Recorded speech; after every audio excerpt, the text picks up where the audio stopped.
Hello everyone, welcome to our channel excellence learning pathway. तो आज हम पढ़ने वाले हैं इंग्लिश की unit 4 scientific innovation within and beyond text. So इस पोम के अंदर हम पढ़ेंगे, पोम का टाइटल ही है who has seen the wind, किसने हवा को देखा है, बाय क्रिस्टीना रोस्टी। तो इस पोम की पूरी एक्सप्लेनेशन मैंने यहाँ प्रोवाइड कर दी है, यहाँ से आप देख सकते हैं। तो स्टार्ट करते हैं। Who has seen the wind, किसने हवा को देखा है। नाइदर आई नॉर यू, ना ही मैंने ना ही तुमने। But when the leave hang trembling, trembling का मतलब होता है कांपना, पर जब पत्तियां कांपती हैं, the wind is passing through, तब समझ आता है कि हवा गुजर रही है। Who has seen the wind, किसने हवा को देखा है। नाइदर आई नॉर यू, ना ही मैंने ना ही तुमने। बट वेन द ट्रीज बो डाउन देयर हेड, पर जब पेड़ अपना सिर झुकाते हैं, the wind is passing by, जब समझ आता है कि हवा बह रही है।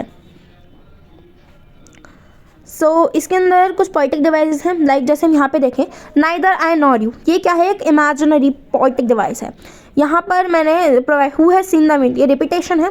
नाइदर आई नॉर यू, ये भी रिपीटेशन है। बट व्हेन द ट्रीज बो डाउन देयर हेड, पर ये भी एक रिपीटेशन है बट विथ पर्सोनिफिकेशन। पर्सोनिफिकेशन एक ऐसा पोइटिक डिवाइस होता है जिसके अंदर non living entities living entities की तरह बताई जाती हैं। ये पोम हमें एक मैसेज देता है, आइए उस मैसेज को पढ़ते हैं। That may be we are not able to see the wind, शायद हम विंड को नहीं देख सकते हैं, but we can feel it presence, but हम उसकी प्रेजेंस को तो फील कर सकते हैं। When the leaf move around and tree bow down their head, जब लीफ मूव करती हैं अराउंड और ट्रीज क्या करते हैं, अपना सिर झुकाते हैं, then we can know that wind is blowing, जब हमें पता चलता है कि हाँ हवा बह रही है। अगर इसकी राइमिंग स्कीम की बात करें तो इसकी राइमिंग स्कीम है A A B B C C and D D. इस पोम में कुछ पोइटिक डिवाइस हैं like personification, metaphor, repetition and symbolism.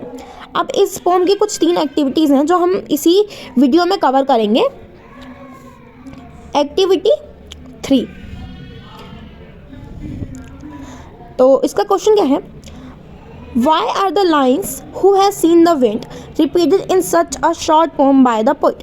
क्यों ये जो लाइन है who has seen the wind बार बार रिपीट करी गई है पोइट के द्वारा इस पोम में। तो इसका आंसर हम लिख सकते हैं, the lines who has seen the wind are repeated to highlight the idea that we cannot see the wind itself. Instead, we know it's there because we see its effects, like leaves trembling and trees bending. The repetition make this point stronger and help us think about how many things in nature are invisible but still real. जैसे कि हमने देखा ये line क्यों बार बार repeat हो रही है, ये हाईलाइट करती है central idea of the poem को कि हाँ हम अपने विंड को तो नहीं देख सकते हैं खुद से, बट हम उसके प्रेजेंस को, उसके इफ़ेक्ट को तो फील कर सकते हैं। जैसे कि कभी कभार क्या होता है, लीफ कांपती हैं, ट्रीज बेंड होते हैं, तभी इस पोम में ये बार बार लाइन रिपीट हुई है। ये एक स्ट्रॉन्ग बनाता है इस पॉइंट को कि हाँ हवा भी नेचर में इनविजिबल है बट रियल है। अब पोइटिक डिवाइस ट्रिम्बलिंग लीव में कौन सा है, पर्सोनिफिकेशन। ऐसे tree Boeing their head, personification. ये दोनों ही नॉन लिविंग एंटिटीज़ हैं बट किसे रिप्रेजेंट कर रही है, लिविंग एंटिटीज़ को। तो हमारी एक्टिविटी 3 भी कंप्लीट होती है यहाँ पर। तो अब हम पढ़ेंगे activity 5। Read the line below and answer. Who has seen the wind, किसने हवा को देखा है। नाइदर आई नॉर यू, ना ही मैंने ना ही तुमने। But when the leaves hang trembling, but जब पत्तियां कांपती हैं, the wind is passing through, जब पता चलता है कि हाँ हवा बह रही है। Why can not we see the wind, why कि हम विंड को नहीं देख पाते हैं, because it is made up of invisible air molecules, only can see its effect which shows in nature. देखिए अब जो हवा होती है वो बनती है इनविजिबल एयर मॉलिक्यूल से, इसलिए हम उसके इफेक्ट को ही फील कर सकते हैं जो नेचर में होता है। सेकेंड क्वेश्चन पे हम आ जाते हैं, फर्स्ट क्वेश्चन डन है, सेकेंड क्वेश्चन पे हम आ जाते हैं। What makes the leaves trembling, क्या लीव्स को कांपता हुआ बनाती है। When the wind blow against them the movement of air cause them to shake further. ये भी आपको समझ आ गया होगा।